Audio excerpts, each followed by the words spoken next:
সিলেট মিডিয়ার একজন সফল ক্যামেরাম্যান, সিলেট শিকড় ইউটিউব চ্যানেলের কর্ণধার জনাব শাহজাদা শাহানের আজকে শুভ বিবাহ।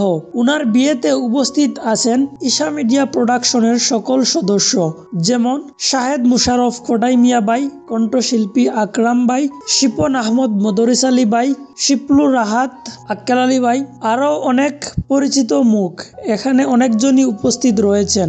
আর উনার বিয়েতে গিয়ে সিলেটি আঞ্চলিক নাটকের জনপ্রিয় অভিনেতা আক্কেল আলী ভাই পোস্ট করে উনার ফেসবুক আইডিতে লিখেন, সিলেট মিডিয়ার সফল ক্যামেরাম্যান, সিলেট শিকড় ইউটিউব চ্যানেলের কর্ণধার প্রিয় বন্ধু শাহজাদা শাহানের বিয়েতে দোয়া রইল বন্ধু, বিবাহিত জীবনে সুখী হও, 15-20টা বাচ্চার বাপ হও, শুভকামনা। আর এখানে একটা খুশির খবর হলো এইটাই যে আমরা অনেকদিন পর আমাদের খোটাই মিয়া ভাইকে সুস্থ হিসাবে কোনো দাওয়াতে অ্যাটেন্ড করতে দেখেছি। তো এটা অনেকদিন পরই হয়েছে। তো আপনারা চাইলে সকলেই ওনার জন্য দোয়া করতে পারেন। ঠিক আছে, তাহলে দেখা হবে আরেকটি নতুন ভিডিওতে। তার আগ পর্যন্ত সবাই ভালো থাকবেন, সুস্থ থাকবেন। টেক কেয়ার, আল্লাহ হাফেজ।